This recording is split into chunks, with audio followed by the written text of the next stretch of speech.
節目內容只係個人意見同埋資訊分享，唔構成投資建議。如果大家想投資嘅話，記得喺之前揾一啲專業嘅意見。歡迎收睇 Wow 財經資訊台，我係 Wendy， 咁隔籬今日有 Jason 啦。今日咧我哋要講下呢個星期嘅市況啊。哇，你知嘅中證監一打壓只可以沽唔可以買嘅底下之下咧，真係過去嗰個星期好似沽出個血肉長城出嚟喎。我想問下，而家即係港股點樣睇個後市咧？我睇港股就比較即係會悲觀少少嘅，係啦，因為之前我一直都有講叫做23,500點呢個好重要嘅支持位，佢已經破咗啦，係咁破咗嘅話就會加速向下跌嘅情況嘅，係咁如果最 worst 嘅係有機會跌到20,000點先係會停。但係如果穿20,000點咧，就真係可以係另一轉嘅寫嘢啦。就行翻之前嗰個循環啦，係有機會跌到可能16,000、17,000點。哇，好誇張，真係太誇張。咁因為我而家最重要嘅支持位破咗就加速跌啊嘛。咁下一個最重要嘅支持位可能喺19,500點。如果再穿埋就好大鑊啦，就係16,000、17,000見啦。咁即係可能嗰個政策咧，其實我覺得係對心理影響係會大好多嘅。OK，咁你話中證監之前都係針對一啲叫跨境證券券商啦，一啲行動啦，咁其實罰款就罰咗噶啦。咁有相關嘅即係 follow up 嘅政策都開始慢慢出台啦。亦都開始慢慢即係叫盯緊銀行業啦，即係打啲賬戶啊，有冇使錢嘅情況啊，同埋亦都即係之前嗰幾日啦，都出咗一個新聞嘅，就話一個宏利啦，係啦，就係一個叫做高息嘅高槓桿嘅一個保險啦，咁其實都被殺停咗噶啦。係，即係都好誇張，我都覺得無啦啦就毀咗。咁所以我哋而家可能下一步就要睇下會唔會打埋樓市。係啊，之前我哋講有4部曲噶嘛，而家打咗3部啦。咁啊，先打股市啊、證券啦，同埋保險啦、銀行啦。而家就不過樓市咧滯後少少嘅，又冇咁快見到嗰個成效。不過依家就個真心嘅，即係而家好似新樓睇樓量咧，冇以前咁虛撼咯。我覺得即係而家啲新聞又好似冇咁多，即係冇早嗰即係3、4月嘅時候，3、4、5月嘅時候咧咁多嘅即係成交咯。呢個真嘅有。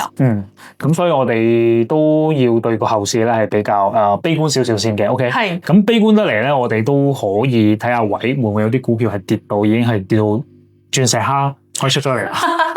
即係好嚴重嘅 undervalue 啦，咁可能係一個唔錯嘅一個收貨階段啦。咁之前我哋有講過啦，我哋自己都有買小米嘅，係呢個好低位啦，可能15、16蚊就開始買啦。係咁亦都喺54蚊、52蚊呢啲區間咧就放咗好多噶啦。係你睇最高位差唔多啦，挨近最高位都冇日，即係唔會永遠沽到最高嗰個位嘅。即係挨近高位嘅時候沽貨咧，其實都係個唔錯嘅選擇啦。咁但係依家咧嘅小米咧。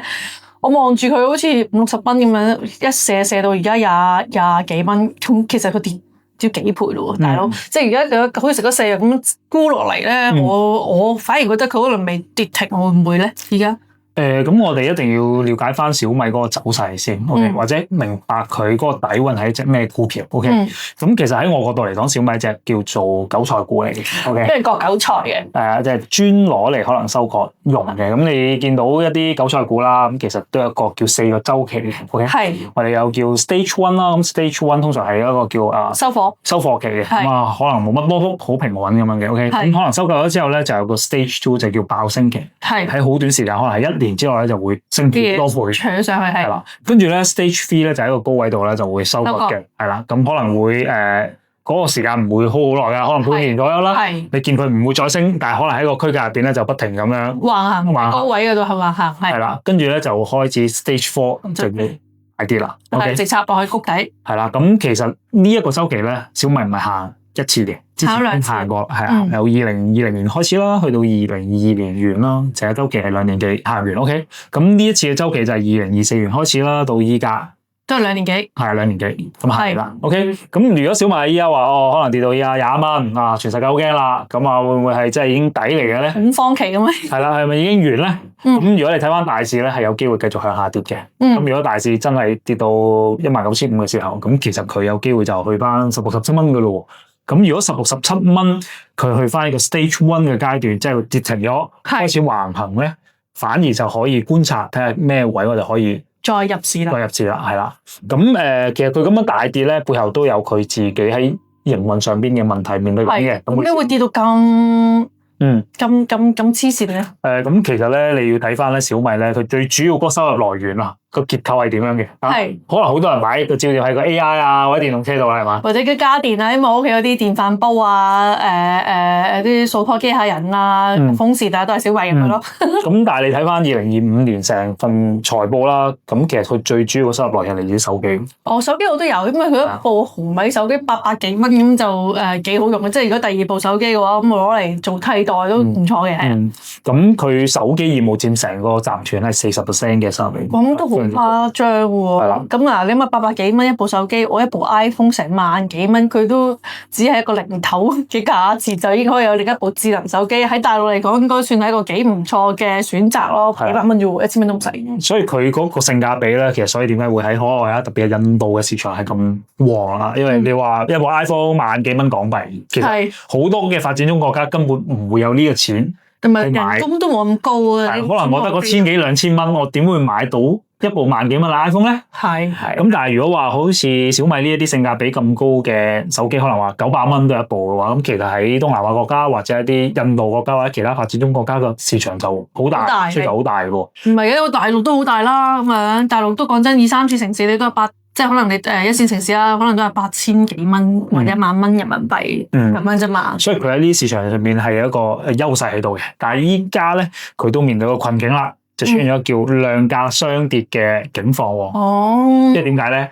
如果大家睇新聞咧，最近其實 iPhone 係咪大幅加價？係啊，加得好勁啊，都犀利嘅。係啊，因為個儲存嘅記憶體嘅時候個價錢上升咗好多，係咁佢唔可以硬食噶嘛，咁唯有就轉嫁俾其他消費者。消費者係 OK，咁但係如果你話一架我哋嚟嘅手機咁樣嘅嚇900蚊嘅，咁佢要漲價嘅時候可能漲1倍嘅咯，咁就變咗1800蚊，變咗1800蚊嘅咯。咁點算咧？咁可能呢一個困擾咧係影響晒所有嘅手機製造商嘅。咁特別係低端市場，佢個加幅可能更加大嘅。因為加倍或者加50%咧，其實都好影響佢嗰個嘅營業額啊！唔怪之佢跌到咁樣啦。係啦，咁如果真係小米大幅加價嘅時候咧，咁我覺得哇，可能真正嘅跌幅咧係會再加大嘅，因為可能真係去到16、17蚊啦，先有機會會跌停啦。OK，咁可能短期內呢一個咁嘅咁貴嘅儲存成本咧係冇得解決嘅，因為都排到可能27、28年咧，啲訂單都爆晒噶啦，啲價都好貴噶，或者 MU 啊，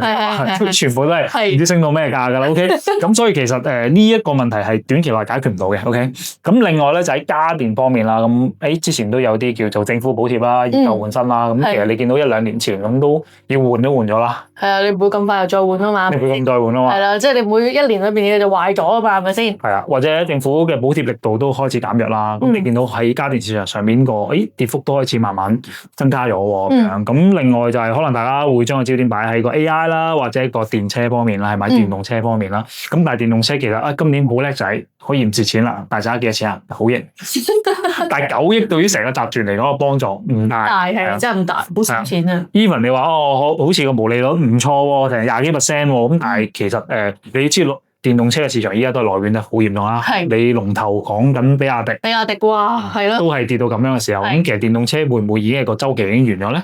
即係嚟緊可能你賺錢都唔會係一個好大嘅幅度咧。佢都算好後期先至去開呢個電動車嘅 market 嘅，咁啊係咯。咁所以其實我哋可能要擺個焦點就喺佢 AI 或者佢真係借出晶片啦。OK，咁佢哋都知啦，小米嘅雷軍最出名係咩啊？即係抄考咁樣咯。抄考到成功嘅。OK，係啦，咁可能佢抄考話，過咗2年可能有晶片出埋，係咪小米晶片啊嘛？係啊，小米晶片同小米 AI 係咪？即可能係一個佢自己研發嘅大模型係成功咗嘅。咁我係唔排除呢個可能性，因為佢成功過2次係嘛？佢抄喬布斯可以成功咗。OK，佢抄 Elon Musk 都可以再成功到嘅。OK，可能下一次就抄黃仁勳都成功埋。OK，咁樣係啦。咁但係呢個週期可能冇預期中咁快啦，可能有機會係1年或者2年後先會見到佢好顯著嘅效果出現嘅喎。係。咁可能下一次嘅爆發期咧，就係可能喺年半或者2年後先出現。年半2年後，即係27、28年嘅時候先至嚟料喎，即係而家跌到差唔多，跟住就會整固，慢慢喺下低位喺度橫行1-2年。即係27、28年嘅時候，可能都叫做收貨期。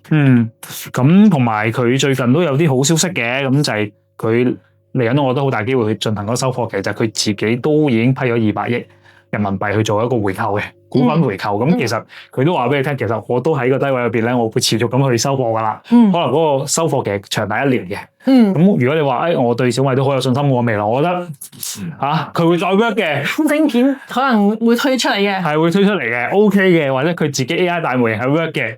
咁可能用1年時間慢慢去收貨，一齊收咯。咁可能就去到16、17蚊睇會唔會跌定，然之後橫行嗰個階段就可以慢慢收，慢慢收，慢慢收。